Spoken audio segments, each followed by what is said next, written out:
akan terselesaikan, maksudnya akan didapatkan angka yang tertinggi. Jadi ada kemungkinan didapatkan angka yang tertinggi, umpamanya angka yang tertinggi itu 4 kali 5, 20 paling tinggi. Yang lainnya 19, 18, 17. Ada kemungkinan akan terdapat begitu, maka sudah dikunci di APKL. Hanya nanti ketika menggunakan APKL dengan skala Likert, dibuatkan kriteria pemilihannya, kriteria penentuan dari isu itu terpilih. Bisa saja kriteria pemilihan isu terpilih adalah skor tertinggi. Silakan nanti Anda bikin, Anda nyatakan itu bahwa isu yang terpilih berdasarkan skor yang tertinggi. Umpamanya begitu. Atau ada juga dengan membagi beberapa, umpamanya 15 sampai 20 ringnya. 15 sampai 20 berarti isu itu terpilih. Ya silakan nanti ditentukan sendiri. Sehingga bila masuk dalam rentang 15 sampai 20, maka itu harus ditapis kembali. Nah, itu kalau menggunakan penskoran skala Likert yang 1 sampai 5. Namun jika itu ada angka atau skor yang sama, maka harus diturunkan lagi ke penapis yang lebih halus, yaitu USG. Nah, di sini yang contoh ini dia menggunakan contreng-contreng atau plus-plus ini. Jadi yang menurut dia aktual, problematik, kekhalayakan dan layak gitu ya. Dia menggunakan contreng-contreng atau plus-plus ini, sehingga di sini terlihat nomor 1, 4, dan 5 itu memenuhi syarat. Artinya semua memenuhi syarat. Jika terjadi hal seperti ini, maka harus ditapis lagi. Ditapis menggunakan USG. Nah, di dalam menggunakan USG inilah nantinya skala Likert itu dipakai. Jadi skala Likert itu dipakai. Nah, di sini terdapatlah yang paling bermasalah adalah yang nomor 3. Jadi dengan skor 15, belum sesuainya perangkat pembelajaran yang digunakan dengan kondisi pandemi COVID-19. Itu yang menurut dia yang paling bermasalah. Nah, yang paling bermasalah ini kemudian dicarikan akar masalahnya. Apa sih yang terjadi sehingga isu ini bermasalah?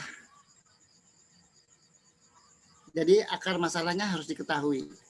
Mengetahui akar masalahnya dengan cara menggunakan tulang ikan.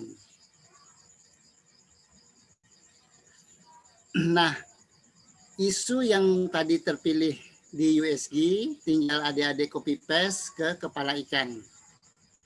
Jadi belum sesuainya perangkat pembelajaran yang digunakan dengan kondisi pandemi COVID-19 itu di kepalanya. Jadi permasalahannya ada di kepalanya, akar masalahnya pada tulang-tulang.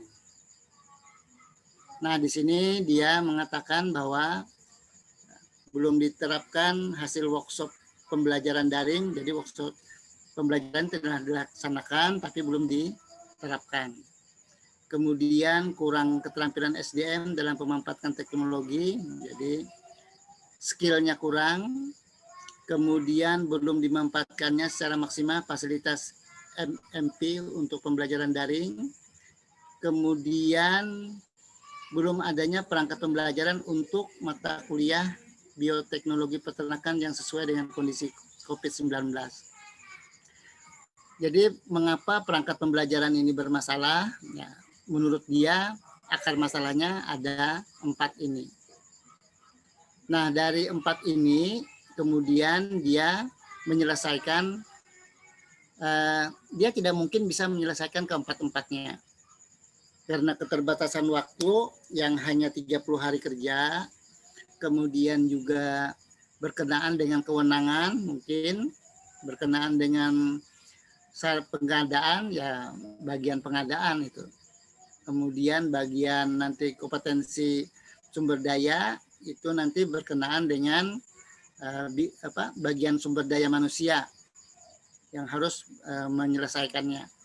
Maka yang diselesaikan dia di sini adalah terkait dengan perangkat pembelajaran, dan secara khusus dia mengajar di mata kuliah bioteknologi peternakan. Jadi itulah yang akan diselesaikan dia. Jadi yang bisa dia selesaikan di sini adalah yang bagian materialnya, materi atau perangkat pembelajaran yang akan dia selesaikan. Jadi dia mengambil akar masalah itu untuk diselesaikan. Nah, dari akar masalah itu untuk diselesaikan sehingga menghasilkan nantinya gagasan. Gagasannya ya kalau berkenaan dengan tidak ada perangkat berarti akan menyusun perangkat pembelajaran. Jadi belum adanya perangkat pembelajaran sesuai pandemik, adapun gagasan pemecahan masalah tersebut adalah menyusun perangkat pembelajaran yang sesuai dengan kondisi pandemik COVID-19. Nah, di sini dia perangkat pembelajaran yang dia susun ya ada RPS, ada bahan tayang, kemudian ada video pembelajaran, kemudian mempersiapkan bahan evaluasi, kemudian melaksanakan pengajarannya. Jadi dia menyusun perangkat pembelajaran yang sesuai dengan kondisi COVID sekarang. Jadi RPS-nya diperbaharui dia, bahan tayangnya juga diperbaharui, kemudian ada video pembelajaran karena diselenggarakan secara virtual, kemudian ada evaluasi, ini disesuaikan lagi oleh dia, disiapkan lagi oleh dia, kemudian dicobakan untuk dilaksanakan pengajarannya. Dan tentunya nanti di dalam pengajaran itu pasti ada evaluasi hasil pengajarannya. Nah, jadi ini yang nantinya harus adik-adik susun untuk mengawali penyusunan rancangan aktualisasinya. Ya, sampai di sini ada yang mau ditanyakan dulu? Silakan. Boleh Pak, izin nanya Pak. Ya, silakan. Soal rencana aktualisasi yang ingin saya angkat, kebetulan isunya itu Pak, saya menggabungkan antara MBKM Kampus Merdeka, terus kemudian Industri 4.0 sama pendidikan karakter. Ini kami jadikan satu. Kenapa kemudian jadikan satu? Karena MBKM ini kan pada prinsipnya mengadopsi atau berbasis 4.0 ya, yaitu misalnya dengan bimbingan secara digital dan macamnya. Kemudian Merdeka Belajar itu juga tentunya nanti akan ada akulturasi budaya tuh ketika misalnya mahasiswa ULM dengan mahasiswa yang misalnya keluar ULM atau kemudian kampus yang mana. Nah, sehingga kemudian dari perangkat isu itu kemudian saya menyatukan sehingga nanti best practice-nya ada 3 Pak. Pertama adalah terkait dengan draft kerjasama, kemudian draft kerjasama dan langsung MOU dengan beberapa institusi.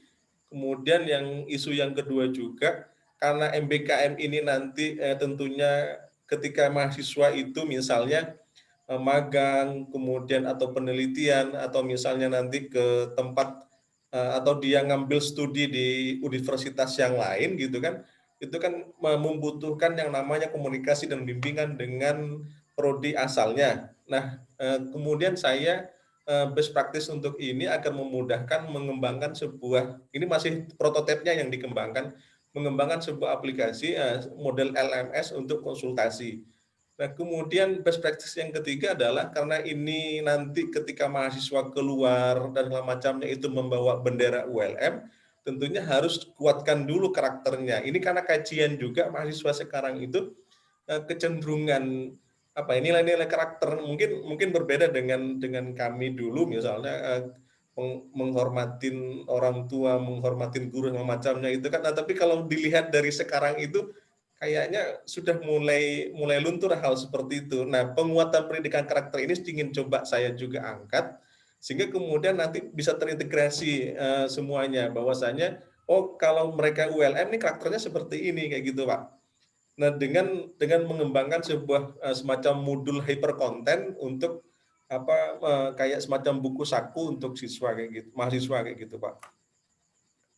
Nah, apakah Ya, seperti itu? Apakah itu misalnya terlalu banyak atau boleh sah-sah saja, Pak, seperti itu?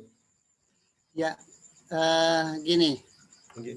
itu bagus banget sih, bagus banget. Maksudnya adalah membuat aplikasi gitu ya, aplikasi mengolah mahasiswanya, karakternya. Namun harus kita pertimbangkan juga waktu kita. Jadi waktu adik-adik ini hanya 30 hari kerja, dan kemudian juga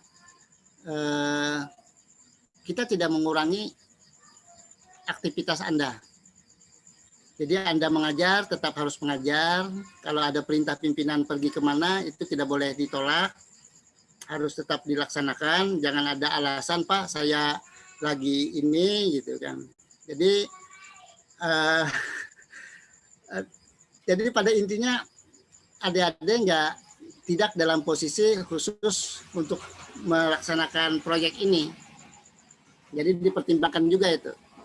Jadi di sela-sela kesibukan mengajar, tuntutan kampus atau tuntutan universitas, tugas-tugas tambahan dan sebagainya dipertimbangkan. Oleh karena itu saran saya, kalau mau fokus menyusun buku saku, ya buku saku aja fokusnya. Kalau mau fokus menyusun membuat LMS, ya LMS aja, itu aja diolah. Lebih baik mengerjakan yang kecil, mungil, tapi cantik, berhasil, daripada besar, nanti kedodoran. Dan harus diingat juga, ini adalah bagian pembuka, bagian awal dari kreativitas adik-adik sekalian. Maksudnya begini, setelah kreativitas ini hadir, bukan tidak mungkin nanti akan dilanjutkan kreativitas yang lain. Umpamanya tadi seperti yang tadi. Ya kita ambil dulu umpamanya buku sakunya dulu. Nanti setelah ini, baru setelah lulus selesai latsar, ya baru selesaikan yang lain lagi. Gitu. Jadi jangan sampai nantinya keinginannya sangat luar biasa, tapi keadaan waktu dan kesempatan kita yang terbatas itu, yang akhirnya berakibat ya tidak selesai. Kalau tidak selesai, ya itu tadi agak berkurang juga nilainya. Masih mending kalau berkurang nilainya. Kalau nanti ditunda, dengan waktu tundanya sekitar 2 minggu gitu kan. Kalau itu tidak bisa diselesaikan, ya berarti gagallah proyek Anda. Gitu aja. Jadi saran saya bikin yang sederhana saja dulu, tapi membuktikan dalam tempo 1 bulan bisa diselesaikan. Kemudian harap diingat juga pelatihan ini adalah pelatihan mengawal kegiatan dengan karakter. Jadi kegiatan yang Anda laksanakan itu dikawal dengan karakter Anda. Artinya apa? Artinya ketika nanti melaksanakan kegiatan itu, karakternya harus benar-benar dilaksanakan. Maksudnya begini, kalau bertemu dengan orang lain, nanti di RA itu Anda akan menulis, akan sopan, santun, menghormati, maka itu harus dilaksanakan. Kalau nanti di RA itu dituliskan Anda disiplin, tepat waktu disiplinnya, maka itu harus dilaksanakan. Maksudnya seperti itu. Karena apa? Karena di setiap kegiatan itu pasti ada nilai-nilai yang mengawalnya sehingga kita berhasil. Umpamanya saja, kalau Anda berkonsultasi, Anda tidak sopan, Anda tidak santun, Anda tidak menghormati, itu pasti gagal. Konsultasinya pasti hancur. Tidak ada orang akan melayani Anda. Ketika di dalam rapat nantinya, di dalam menyatukan pemikiran, konsep atau strategi pembelajaran dalam tim dengan kelompok-kelompok dosen lainnya, maka di situ Anda harus memahami, di situ harus ada nilai menghargai pendapat orang lain, kemudian menghormati orang lain, nah, kemudian juga ada musyawarah mufakat, kemudian juga mengendalikan diri, tidak diskriminatif. Nah, kalau Anda di situ diskriminatif, Anda tidak bisa mengendalikan diri, tidak akan tercapai apa yang akan kita sasar. Jadi pelatihan ini, kegiatan itu sebagai wahana atau lahan untuk mengeksplor sikap perilaku itu. Nah, disitulah nanti kalau kegiatan itu bisa terlaksana, ya kita berkeyakinan nilai-nilai itu pasti ada di sana. Kalau kegiatan itu nggak terlaksana, pasti ada masalah di sana. Umpamanya tiba-tiba mentornya nggak mau, berarti ada masalah di sana. Bukan tidak mungkin masalah itu terkait dengan sikap perilaku. Jadi umpamanya aja, pernah satu kejadian, mentornya nggak mau mempertanggungjawabkan apa yang dilaporkan. Karena setelah ditelusuri ternyata dia tidak pernah konsultasi, tidak pernah datang apa segala macam. Nah, hal seperti itu bisa terjadi ataukah nantinya ya bisa seperti itu nanti yang akan muncul. Jadi saran saya adik-adik lebih fokus pada yang kecil, mungil, tapi cantik hasilnya. Itu aja. Gitu ya, Mas Surya. Jadi nanti yang lainnya, konsep yang lainnya nanti dicicil kemudian. Yang penting latsar ini selesai dulu. Gitu aja kuncinya. Jadi setelah itu silahkan dikembangkan lagi, dan bukan tidak mungkin nanti setelah latsar juga akan dititipkan dengan mentor agar kompetensi yang sudah ada ini dikembangkan lagi, dijaga, kemudian diberikan penguatan-penguatan atau tugas-tugas lain. Bisa disarankan kepada mentor untuk ya biasanya kita titip seperti itu setelah nanti selesai di seminar laporan. Jadi itu ya. Oleh karena itu ya ambil, tadi bagus juga tuh, isunya terkait dengan ini. Kemudian dari isu itu banyak sekali latar belakang masalahnya. Ya, kita ambil satu dulu. Kalau kayak ini umpamanya dia punya 4, mungkin sementara dia ambil satu dulu. Nanti setelah dia selesai pelatihan, baru dia nanti bisa saja dengan bantuan atau kewenangan dari mentor untuk lebih menguatkan kembali berkenaan dengan pembelajaran secara daring. Karena di sini menurut dia belum diterapkan hasil workshop. Jadi workshop sudah dilaksanakan tapi belum diterapkan secara seutuhnya. Jadi setelah ini, dan bukan tidak mungkin juga di sini juga nanti ini adalah prototipe dari pembelajaran secara daring. Bisa juga nanti kalau umpamanya mentornya melihat bagus, ini bisa menjadi percontohan untuk menyusun perangkat pembelajaran dalam masa kondisi pandemik sekarang. Bisa seperti itu. Ya, saya pikir itu ya. Jadi saya tidak menyalahkan segala kreativitas itu, tapi dilihat kembali terkait dengan waktu, terkait juga dengan kesibukan adik-adik sekalian. Ini begitu pulang, begitu nanti ini selesai, bukan tidak mungkin banyak sekali yang harus dikerjakan di kampus juga. Kegiatan apa segala macam ini ya. Belum lagi siapa tahu ada harus masukkan tagihan proposal, harus masuk penelitian apa segala macam, atau nanti dipanggil persiapan untuk pengabdian masyarakat, dipanggil untuk kemahasiswaan. Sementara ini harus diselesaikan. Gitu ya. Nah, ada lagi yang mau ditanyakan? Yang lain? Ya?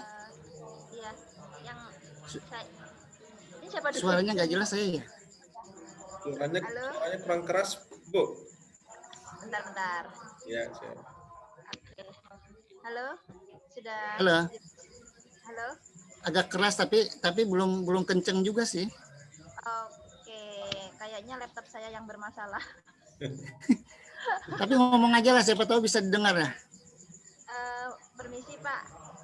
Saya Rizky dari Pendidikan Kimia.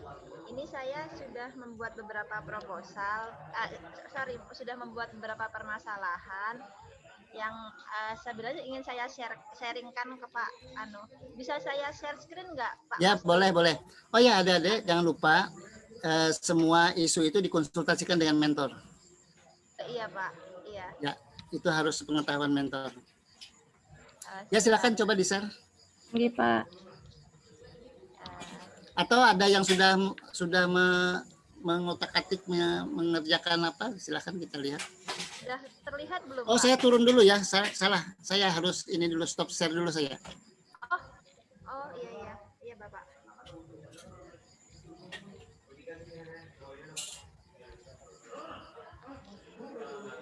Sudah atau belum? Ya, saya sudah ini ya. Stop share sudah saya.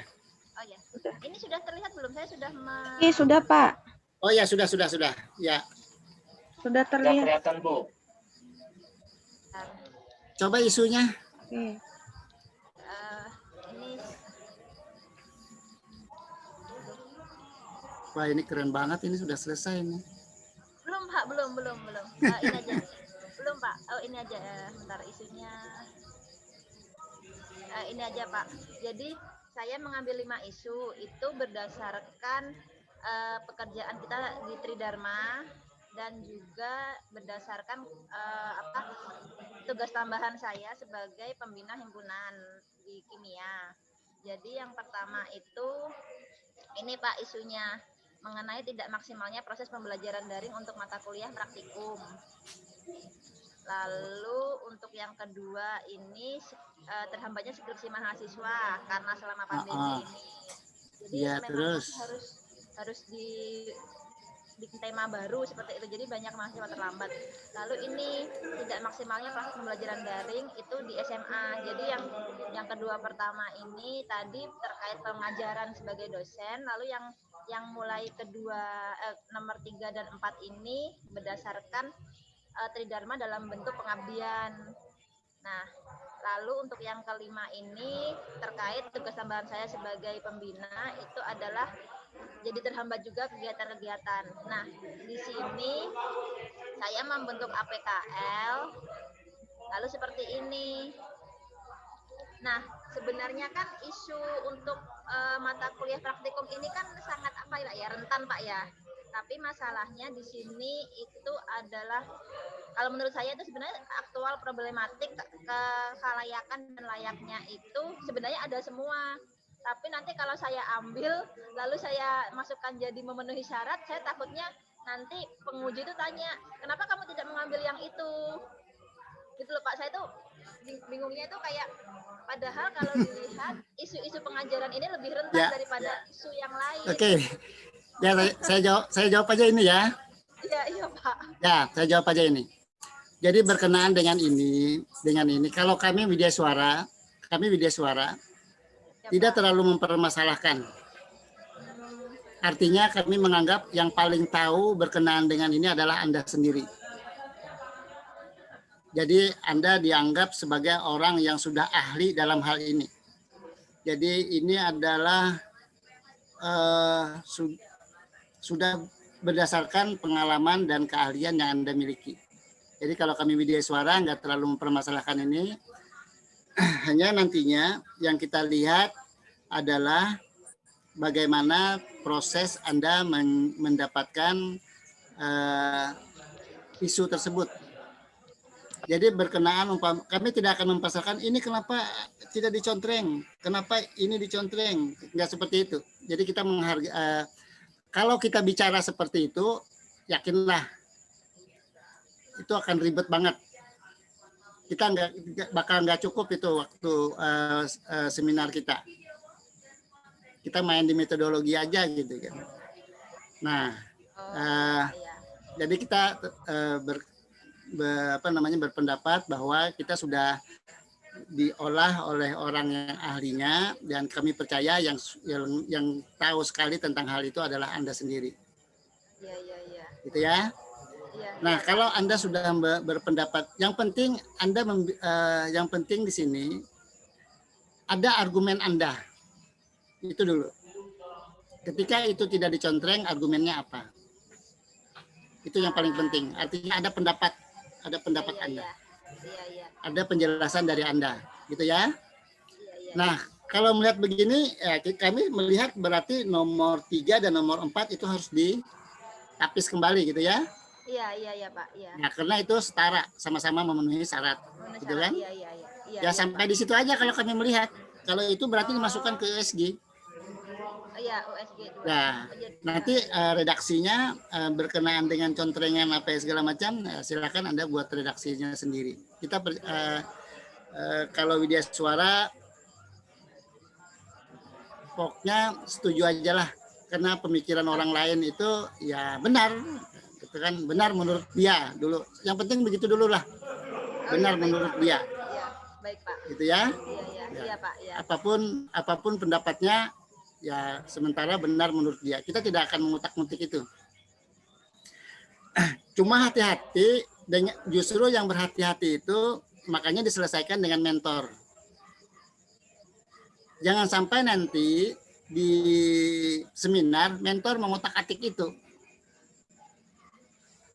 Jadi diselesaikan dulu di belakang meja ya, di belakang layar. Jangan sampai nanti mentor begitu melihat Anda malah setengah jam, 1 jam bermain di sini aja dengan mentor Anda sendiri gitu. Iya Pak. Widya Suaranya malah ketawa-ketawa gitu. Iya, saya tuh kemarin bicara dengan mentor saya, terus nanti kalau ditanya soal seperti, maksudnya kenapa kami tidak mengambil yang tentang pengajaran itu gimana Pak? Terus mentor saya juga sebenarnya bingung juga seperti itu. Ya, itu ya. Pokoknya kami yakinlah Widya Suara nggak, penguji juga nggak ngutak-ngutik itu. Oh baik Pak, baik. Penguji nggak ngutak-ngutik itu. Alhamdulillah. Jadi Anda selesaikan dulu di belakang layar, di belakang meja dengan mentor Anda, karena biasanya dosen ini yang lebih nyelimat gitu kan. Yang lebih nyelimat. Itu aja. Ya, siap. Terima kasih Jadi Bapak. kalau melihat begini kami paling melihat selanjutnya harus ditapis. Ditapisnya dengan cara apa? Kemudian tarik ke bawah dengan USG gitu kan. Dengan skala 1 sampai 5. Ya gitu aja. Ya, baik Pak. Gitu ya. Iya. Jadi berkenaan dengan ini ya saya informasikan aman. Aman untuk penguji, tidak ada masalah. Yang bermasalah itu kalau Anda tidak konsultasi dengan mentor dan mentor Anda mengutak-ngatik masalah itu di ruang seminar. Karena apa? Karena kalau kami mengutak-atik di isu, itu bisa terjadi hancur semua. begitu isunya itu kalah, Anda kalah argumentasi, ke belakangnya pasti habis. Ya berarti kalau habis, ya batal seminar. Kemudian nggak ada lagi biaya untuk seminar kedua. Gitu aja ceritanya. Jadi yakinlah, Baik. ya saya sudah kondisikan teman-teman bahwa kita tidak akan mengutak-atik isu. Jadi isu tidak akan diutak-atik selama sudah selesai dengan mentor. Karena mentor itu dan Andalah yang ahlinya, yang tahu sekali tentang keadaan di sana. Kalau WI masuk-masuk ke areal itu kayak kehebatan aja gitu kan. Ngajar nggak pernah di sana, nggak tahu di sana, nggak tahu kondisi apa segala macam, ngancur-ngancurin punya orang gitu kan. Ya, yang lebih tahu itu adalah mentor Anda. Karena itu adik-adik selesaikan dengan mentornya. Isu harus clear dengan mentor. Iya, baik Pak. Iya. Ya. Terima kasih banyak Jadi Bapak. setiap Ya. Anda memilih 5 isunya konsultasikan dengan mentor. Setelah itu Anda tapis hasilnya yang tadi, yang 3 dan 4 tadi sudah bisa dipinalkan, kemudian sampai ke USG, sampaikan lagi ke mentor, konsultasi lagi, bicarakan dengan mentor. Nanti mentor akan melihat di sana. Anda dengan mentor aja situ diskusi. Mungkin mentor bisa saja nanti berargumentasi yang lain. Kayaknya lebih cenderung begini, kayaknya lebih cenderung sini begini. Nah, silahkan nanti. Jadi Anda dengan mentor lah yang menentukan terkait dengan hal tersebut. Ya kalau sudah aman di sana, insya Allah yang lainnya juga nggak diutak-atik juga, nggak ada. Gitu ya, khawatir nih video suara ngutak-atik itu. Iya Pak, saya khawatirnya itu. Jadi sama mentor, padahal kan ini pengajaran lebih penting. Kenapa? Nanti gimana Pak kalau saya tanya mentor terus iya, itu nanti ya Anda dengan mentor aja nanti. Iya, kalau begitu. Ya, Anda dengan mentor silakan Anda konsultasi dengan mentor, selesaikan di belakang layar dengan mentor. Tapi kalau Anda tidak konsultasi dengan mentor nanti membawanya di seminar. Oh, baik Pak. Ya, begitu nanti Anda kalah argumentasi Anda di seminar dan isunya berubah, udah yang lainnya juga bubar juga belakangnya. Itu aja ya. Ya Pak, terima kasih banyak Bapak. Ya, saya yakinkan video suara atau penguji nggak ada mengutak-atik itu. Ya, siap Bapak. Makasih. Mungkin teman-teman yang lain yang ingin bertanya. Ya, gitu ya. Ya, siap Pak. Makasih banyak. Ya, apalagi silahkan. Ya, tadi diturunkan ke USG ya. Sudah baru sampai di situ aja. Iya Pak, ini masih mau ke USG tapi silakan masih mau dikerjakan. ditanyakan, makanya belum saya lanjut. Ayo, ya. Yang lain ada lagi mau ditanyakan? Kalau tidak ada, saya lanjutkan ke ini ya, ke bagian yang ini.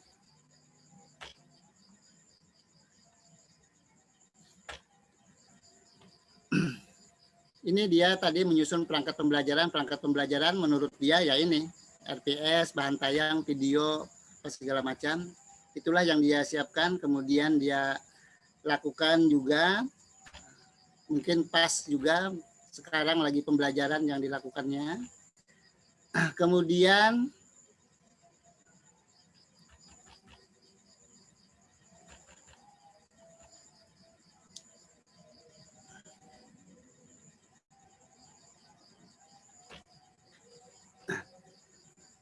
ya, kemudian di tabel ini nanti, di tabel ini ada 7 tabel ya. Tolong tabelnya disusun seperti ini. Nantinya judul-judul tabel ini ada harus format.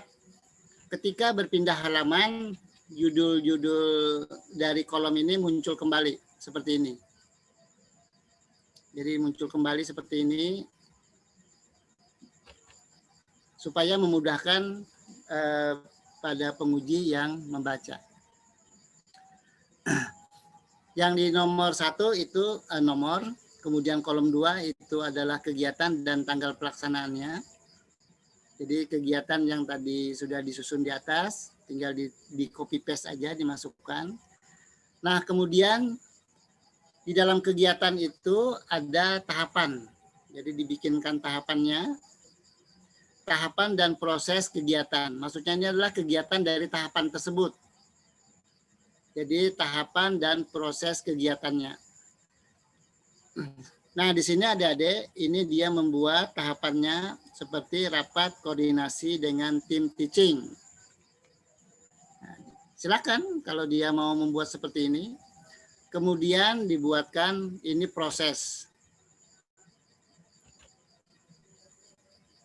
Jadi proses dari tahapan itu.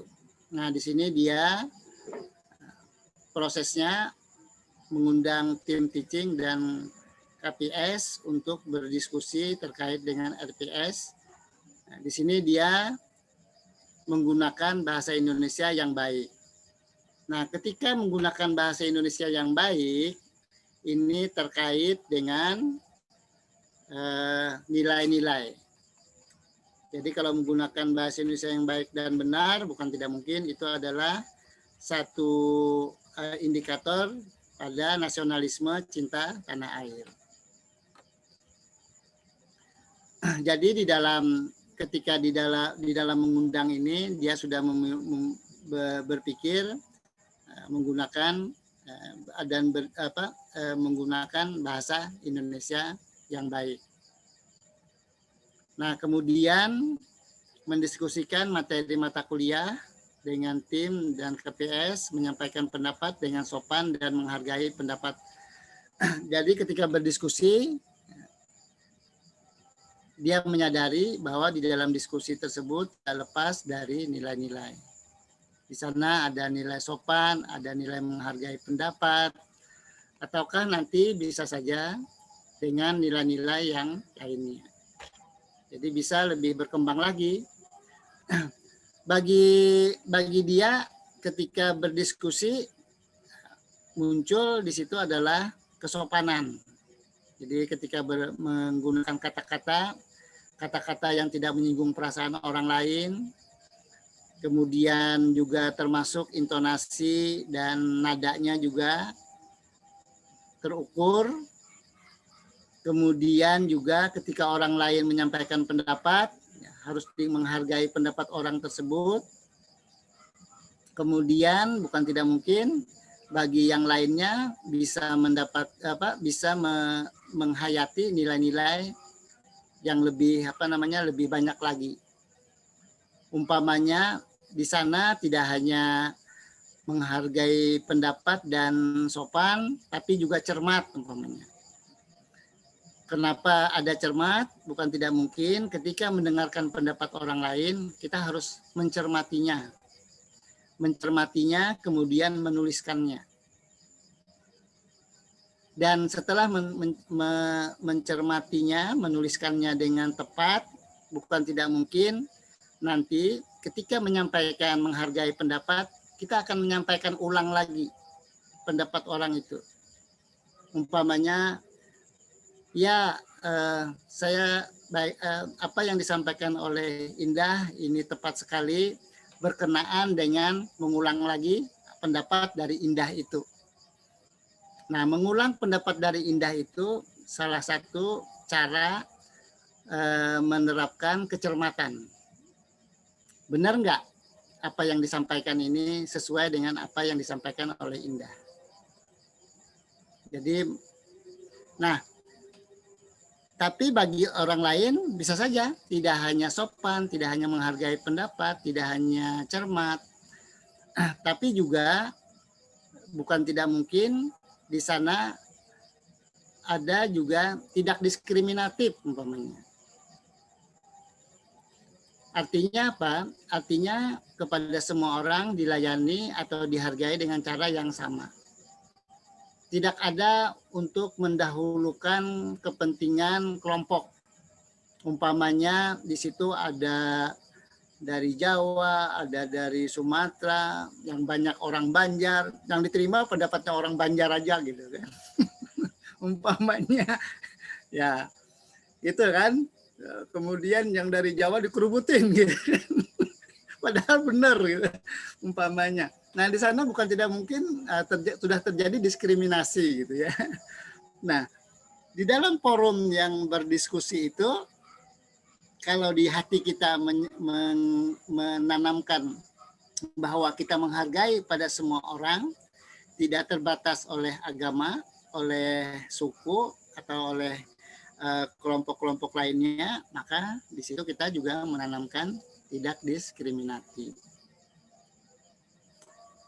Itu bisa berkembang seperti itu. Nah, disinilah adik-adik, satu orang dengan orang lain akan membedakan kemampuannya. Jadi ada yang mampu dalam satu ritme tahapan itu bermacam-macam variasinya. Karena dia menghayati sekali terkait dengan nilai-nilai yang ada di dalam kegiatan tersebut. Tapi ada juga yang cuma satu doang. Ada juga. Jadi itulah yang membedakan satu orang dengan yang lainnya di dalam pemuatan dari nilai-nilai dasar aneka tersebut. Nah, kemudian di sini ada output. Ini menyusun rencana pembelajaran. Ini dia mengatakan tersusunnya RPS. Tapi bisa juga ini dengan kalimat yang berbeda atau tersedianya RPS.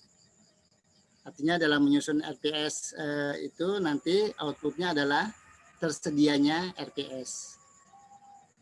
Kemudian untuk membuktikan bahwa kegiatan Anda itu memang terjadi, memang benar-benar real, maka itu harus ada bukti fisiknya. Maka untuk membuktikan bahwa penyusunan RPS ini benar-benar terjadi, maka di sana harus ada foto kegiatan, kemudian juga nutulen rapatnya, kemudian yang paling menentukan di sini kuncinya adalah dokumen RPS itu sendiri. Karena kegiatannya menyusun rencana pembelajaran semester. Itu ya. Nah, setelah itu nilai-nilai yang ada di kolom 3 itu tinggal dipindahkan saja ke kolom 5. Ke kolom keterkaitan substansi mata pelatihan agenda 2 dan agenda 3. Tinggal dipindahkan aja. Kalau nanti terkait dengan penggunaan bahasa Indonesia yang baik dan benar, itu adalah indikator dari cinta tanah air. Kalau nanti terkait dengan sopan atau menghargai pendapat, itu terkait dengan, kalau sopan itu etika publik. Sedangkan menghargai pendapat itu ada di etika publik, ada juga di bisa juga ada di nasionalisme, juga bisa ada. Nah, di kolom 5 ini harus satu kegiatan harus aneka, ya. Jadi harus ada akuntabilitasnya, ada nasionalismenya, ada etika publiknya, dan ada anti korupsinya. Anekanya harus muncul. Kemudian agenda 3-nya tergantung penafsiran Anda. Apakah nanti 1 saja ataukah 2, nanti ya silakan Anda nanti yang menentukan. Kemudian yang kolom 6 itu kontribusi terhadap visi misi organisasi. Ini tinggal copy paste aja. Jadi penyusunan RPS memberikan kontribusi dalam pencapaian visi, ya visinya apa, tinggal copy paste. Kemudian misinya, misi yang terkait dengan penyusunan RPS itu. Karena misi ini bukan tidak mungkin lebih dari 1. Ada yang 4 misi, ada yang misinya 5, ada yang misinya 6. Maka nanti pilih salah satu yang paling dekat dengan kegiatan yang sedang dilaksanakan. Di sini kegiatan 1 menyusun RPS. Nah, maka nanti misi yang mana yang lebih dekat dengan penyusunan RPS. Setelah itu di kolom 7 Di kolom 7 itu penguatan nilai organisasi. Maka nantinya nilai-nilai yang ada dilakukan di kolom 3, menurut adik-adik nanti itu tepatnya nanti menguatkan nilai yang mana dari organisasi adik-adik sekalian. Universitas Lambung Mangkurat punya ini ya, punya nilai-nilai organisasi ya. Saya dengar tadi katanya nggak ada, iya ya? Ada Pak, kalau ULM ada, ya? Ada Pak, nggih, ada ULM Pak ada, ya? organisasinya. Ya, nanti pilih saja nanti terkait yang mana. Umpamanya saja, ketika menyusun RPS ini, di sana ada tanggung jawab, ada menghargai, ada musyawarah, ada apa segala macam. Kira-kira Anda menyimpulkan dari nilai yang ada ini, arahnya ke nilai yang mana nanti menguatkannya di organisasi Anda. Jadi kita ingin menyampaikan bahwa ketika masuk di kolom 6, yang ingin kami sampaikan adalah ketika kita menyelenggarakan sebuah kegiatan, sekecil apapun kegiatan itu, walaupun nampaknya hanya menyusun RPS, tapi itu bisa berkontribusi terhadap visi misi ULM. Jadi sekecil apapun yang kita lakukan itu adalah kontribusi positif terhadap visi misi ULM. Gitu. Karena itu berhati-hati dengan apa yang kita lakukan. Kalau kita melakukannya tidak maksimal, maka pencapaian visi misi ULM juga bisa tersendat-sendat. Kemudian, ketika Anda di kolom 2, itu menyelenggarakan sebuah kegiatan dengan nilai-nilai yang ada, dan dalam pelatihan ini adalah aneka, kami ingin meyakinkan bahwa nilai-nilai aneka itu juga berkontribusi terhadap nilai-nilai di organisasi Anda. Jadi kebaikan yang ada dilakukan di aneka itu juga merupakan kebaikan yang ada di organisasi Anda. Jadi tidak ada pertentangan dalam hal ini. Jadi kalau di sini ada jujur, di sana juga pasti ada jujur. Kalau di sini tanggung jawab, di sana juga pasti ada nilai tanggung jawab itu. Jadi semuanya nilai-nilai kebaikan itu selalu tersambung atau selalu terhubung dengan nilai-nilai kebaikan di lain tempat. Jadi itu yang ingin kita sampaikan dalam pelatihan ini. Ya, sampai di sini ada yang ingin ditanyakan dulu? Oke Pak, mohon izin Pak. Silakan. Terkait dengan rancangan kegiatan aktualisasi, kebetulan kan saya sudah menyusun Pak terkait dengan rancangan itu. Dan namun yang saya masih bingungkan itu masih ada di kolom 6 dan kolom 7 Pak. Oke. Terkait dengan kontribusi terhadap visi misi organisasi dan penguatan nilai organisasi Pak. Ya, itu ya. Oke. Jadi gini aja. Begini Pak. Sudah. Bingungnya begini Pak. Ketika saya berbicara ke visi misi, karena isu yang saya angkat itu terkait dengan program studi, akhirnya di visi misi ini yang saya masukkan adalah visi misinya program studi Pak. Nah, masuk kepada penguatan nilai organisasi yang ketujuh ini, nah karena di program studi itu nggak punya penguatan nilai organisasi, akhirnya nilai organisasi yang saya ambil itu dari ULM-nya Pak, dari universitasnya. Nah, itu apakah boleh Pak? Iya, memang begitu. Oh, enggak. Iya, memang begitu. Nilai-nilai itu pun baik nilai umpamanya aja.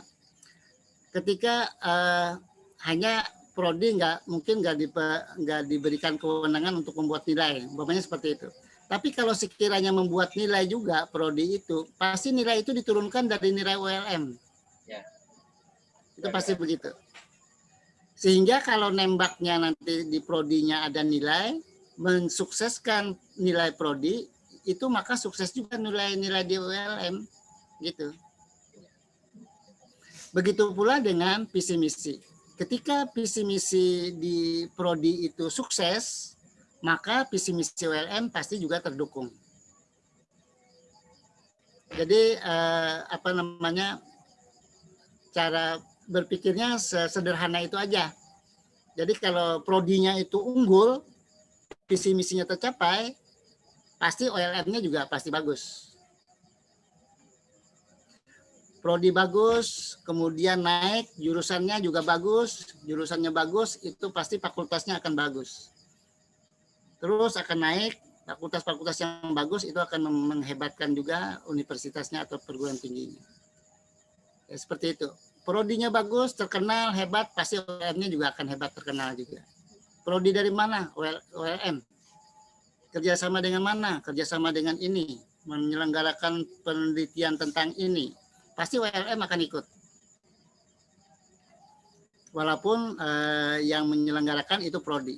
Karena nanti akan, ini prodi dari mana? ULM. Wah, ULM ikut. Gitu. Tapi kalau prodinya kacau balau gitu kan. Dari mana? ULM. Visi ULM juga kacau juga gitu kan. Umpamanya. Seperti itu aja. Jadi itu benar. Silakan. Ambil yang terdekat dulu. Visi misi terdekat, kalau bisa mensukseskan visi misi yang terdekat, insya Allah yang besar juga akan terdukung. Oke, baik Pak. Gitu ya. Terima kasih banyak. Ya. Baik, terima kasih Silakan, banyak. lanjutkan. Satu lagi Pak, terkait dengan agenda 2 dan 3, keterkaitan substansi ini Pak. Ya. Oke, karena saya tadi kan sambil nulis kan, sambil mikir, jadi apa yang saya lihat di tahapan dan proses, oh ada nilai ini, akuntabilitas duluan, oh nasionalisme duluan, jadi saya tulis itu di keterkaitan substansi ini, di misalkan agenda 2 ini enggak nurut aneka gitu Pak, maksudnya jadi di agenda 2 ini, terkadang ada yang saya tulis duluan, nasionalisme, akuntabilitas, etika publik, komitmen mutu, nggak runtut kayak gitu Pak. Nah menurut Bapak apakah harus kita runtutkan kah Pak supaya enak dibaca Pak? Untuk sementara kemunculannya silahkan dibikin begitu, tapi nanti untuk di dalam pelaporan harus dituliskan aneka begitu, dimulai dari akuntabilitas, diakhiri dengan anti korupsi. Ya, tinggal di cut, pasang, naikkan gitu aja. Tinggal disusun aja Pak. Ya, dan setiap kegiatan harus ada anekanya. Jangan sampai anek saja atau neka saja. Jadi harus kelima-limanya. Baik Pak. Terima kasih banyak Pak Miss Windu. Sama-sama. Ya, silakan. Apa lagi? Mohon izin bertanya Pak. Ya. Terkait kolom 2 dan kolom 3 juga. Adakah batas minimal untuk di kolom 2 itu Pak, banyaknya kegiatan? Kegiatan itu minimal 4 kegiatan. Minimal 4. 4 kegiatan itu gini, 4 kegiatan itu kalau 4 kegiatan itu sudah masuk pada level 4. Masuk level 4 itu nilainya 80,01 sampai 100. Jadi 80,01 udah di tangan. Kalau 4. Hanya, ini lagi ada hanyanya gitu ya. Hanya. Kita khawatir ketika nanti di seminar, ternyata penguji menghimpun 2 kegiatan menjadi 1. Umpamanya ada kegiatan 1 dan kegiatan 2 yang menurut penguji ini bisa disatukan dijadikan 1 kegiatan. Dan ketika kalah argumentasi dan ketika dikonfirmasi dengan mentor setuju, setelah kalah muncul ketiga. Kalau turun ketiga nilainya 70,01 sampai 80,00. Nah, supaya aman lagi, ya 55 ke atas lah dibikin. Jadi kalau umpamanya ada juga 2 kegiatan disatukan masih di level 4. Jadi harapannya kita dari sisi jumlah, dari kuantitas, karena di situ jelas kuantitas nggak bisa nggak bisa dikelabui gitu ya. Nah, kalau aman sampai 4 itu pasti sudah di level 4. Artinya Pak, Gitu ya. semakin banyak kegiatan semakin mempengaruhi juga di nilai kayak gitu Iya, Pak. paling tidak di kuantitas itu dulu. Oh, di kuantitas. Di kuantitas itu. Kualitasnya belum tahu lagi ya. Karena di situ ada satu kegiatan sekian nilainya, 2 sampai sekian 3 gitu. Nah, Jadi kalau 4, terkait tahapan dan proses kegiatannya Pak, apa ada juga batas minimalnya? tahapan itu enggak, tahapan minimal 2 lah, yang namanya tahapan ya. 2, hanya nanti di sini berkaitan dengan kualitas. Maksud berkaitan dengan kualitas itu adalah bagaimana adik-adik mampu menghayati di satu tahapan itu variasi nilai-nilainya kompleks banyak. Ini kayak tadi umpamanya saya contohkan. Ini kayak dicontoh di sini kan dia umpamanya berkaitan dengan diskusi cuma bisa 2 saja. Sopan dengan menghargai pendapat. Cuma dua indikator aja dia bisa menghayati nilai indikator nilai di situ. Tetapi bagi yang lain bisa di situ bisa 3, bisa 4, bisa 5. Jadi tidak hanya sopan, tidak hanya santun, tapi juga tidak diskriminatif, gitu kan? Tapi juga cermat, tapi juga menghormati. Bagaimana menghormati orang lain ketika menyampaikan pendapat? Menghormati orang lain ketika menyampaikan pendapat dengan cara memperhatikannya dengan atau dengan fokus memperhatikan. Itu satu tanda kita menghormati orang lain ketika berbicara. Nah, kalau tidak menghormati orang lain ketika berbicara, orang lain berbicara, kita main HP. Ya, itu tidak menghormati itu.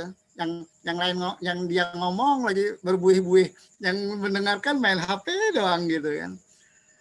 Nah, jadi penghayatan terhadap satu momen kegiatan itulah yang membedakan kualitas orang dengan yang lainnya.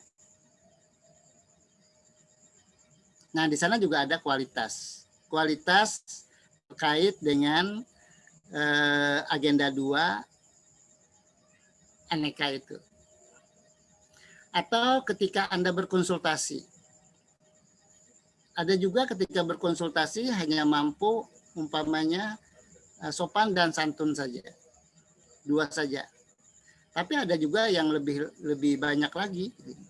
Di sana ada unsur berani umpamanya. Dia berani menyampaikan pendapat. Kemudian juga ada unsur musyawarah menurut dia. Karena dia berani menyampaikan pendapat, akhirnya mendapatkan satu kesepakatan dengan mentor. Ternyata ketika konsultasi ada juga musyawarahnya gitu kan. Jadi sana. Nah, bagi yang lain bisa berkembang, bisa banyak yang dia perilaku yang ada di dalam sebuah pertemuan itu. Nah, itulah yang membedakan kualitas penghayatan satu kegiatan dalam nilai-nilai ini berbeda satu dengan lainnya. Ya, gitu ya. Ya, ada lagi yang mau ditanyakan? Kalau tidak ada, nanti yang selanjutnya ini hampir sama saja, nggak ada masalah. Tinggal dikembangkan saja. Kemudian ada tanggal pelaksanaan ya. Ya, ada juga begini, ada juga yang memuatkan di bagian setelah ini ada jadwal pelaksanaan. Kemudian juga ada juga yang memasukkan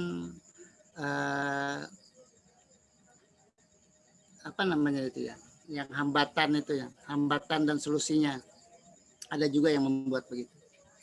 kemungkinan terjadinya hambatan dan strategi mengatasinya. Ada juga yang begitu. Tapi kalau saya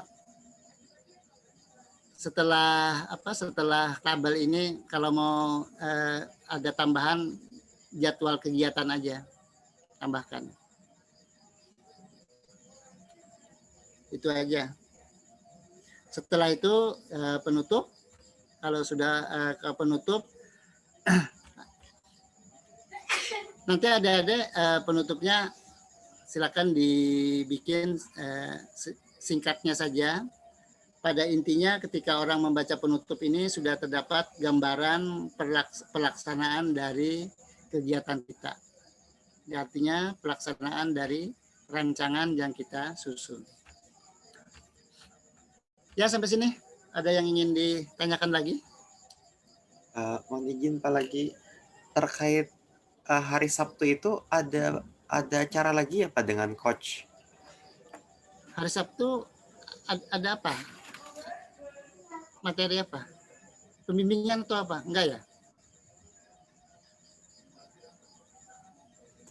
Kalau nggak salah kemarin dari Satgas ada memberitahukan kayak ada agenda seperti itu, tapi belum dikasih tahu sih jamnya Pak. Apa Bapak ada menerima info seperti itu juga Pak?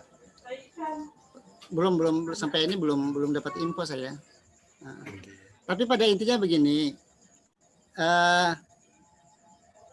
kita sudah mulai komunikasi baik tertulis maupun mau Zoom apa segala macam, ya silakanlah.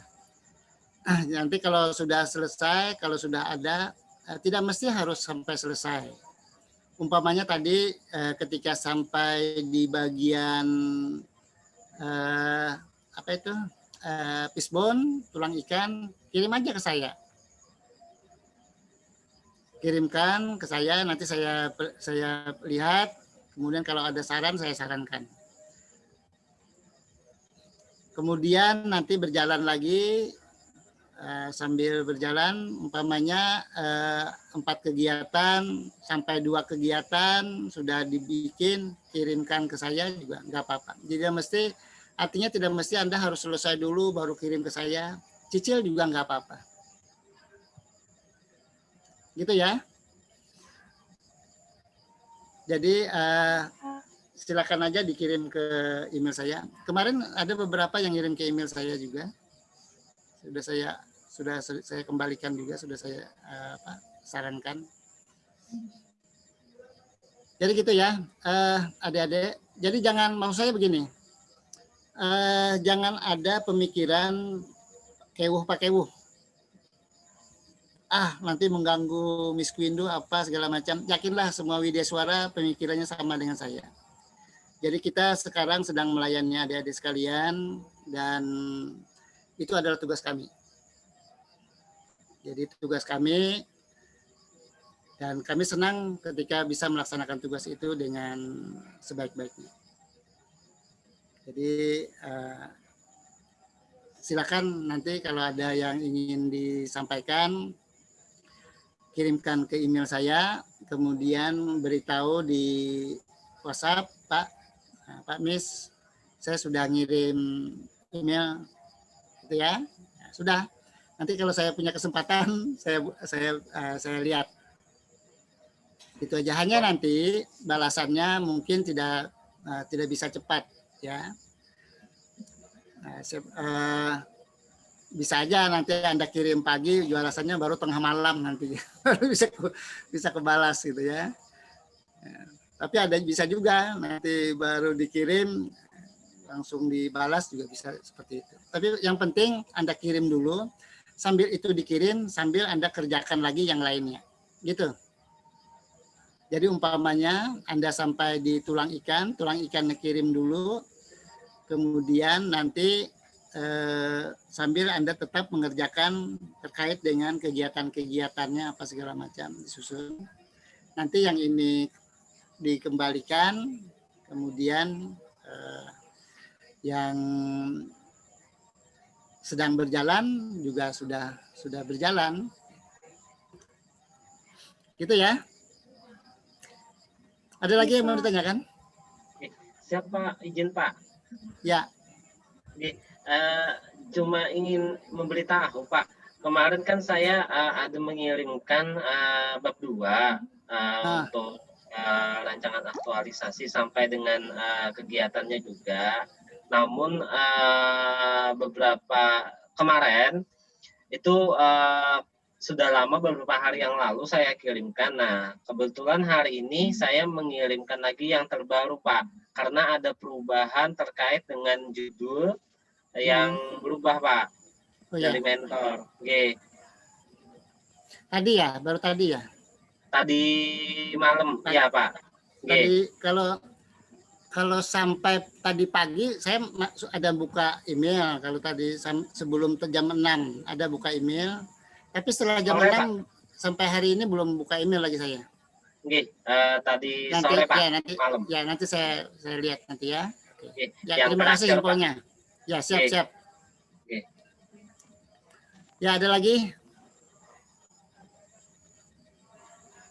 Ya, kalau tidak ada, saya pikir cukup dulu ya, adik-adik sekalian. Selamat beristirahat, selamat melaksanakan tugasnya, juga jaga kesehatannya dengan sebaik-baiknya.